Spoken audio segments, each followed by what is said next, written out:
I want to talk about, put you on the spot, how to make introductions. Because how to make introductions. When I was in, how to make introductions, why to make introductions. When I was in middle school, I read a book called The Tipping Point. Oh, yeah. Malcolm Gladwell? Yep. Got it. In the book. In the library. Oh, you had it? Yes. Okay, so this is interesting. Because you do something that I do and want to do on a higher level. You make introductions. I do. You go out of your way to do that. I read that book in middle school, and it was about, one of the examples was Paul Revere was the second person to say the British were coming. The first guy to say the British were coming, I never forgot this. No one knew. He wasn't a very social guy. So when he went through all the town and said the British are coming, nobody heard him. Nobody listened. You introduced me to, in a really authentic, open way, not like, oh, call this guy.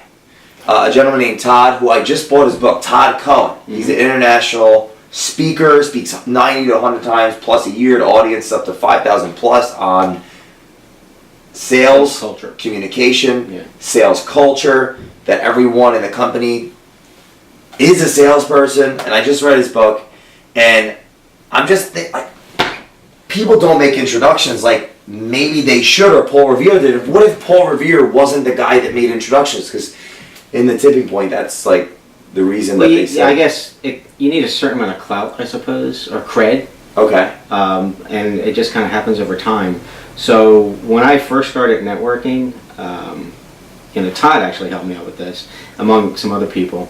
There's a book called The Go-Giver. So you give first, and then receive. But I've been fortunate. I've been able to build up my network on LinkedIn and Facebook and whatnot to a pretty decent number, and I'm in a position frequently to introduce people. So that's my go-giving. I give back. If I'm in a position to connect to people like you and Todd, and you and a couple other people that I plan on introducing as well. So if you're in that position, by all means, take advantage of it. It really helps you as a networker and a connector, and it helps the two people that you're connecting, hopefully, because you obviously think or have a feeling that they have some sort of synergy. Makes sense. That makes sense for them to communicate. Like with Todd, I took a picture of you and I. Yes. And then I sent it to him, and I said, Todd, you need to know this guy. So that goes along. I think that's a takeaway, that me being on the receiving end of that. You didn't just say, call this guy or tell him to call me or whatever.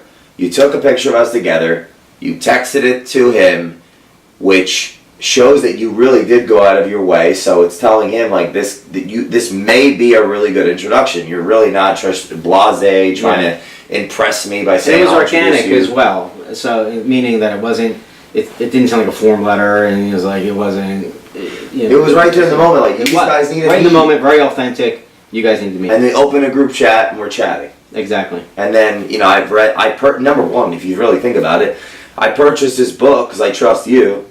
I read it. It's given me value. It's reaffirmed also some things that I already were thinking, then making them clearer. And so that's a win-win for everybody.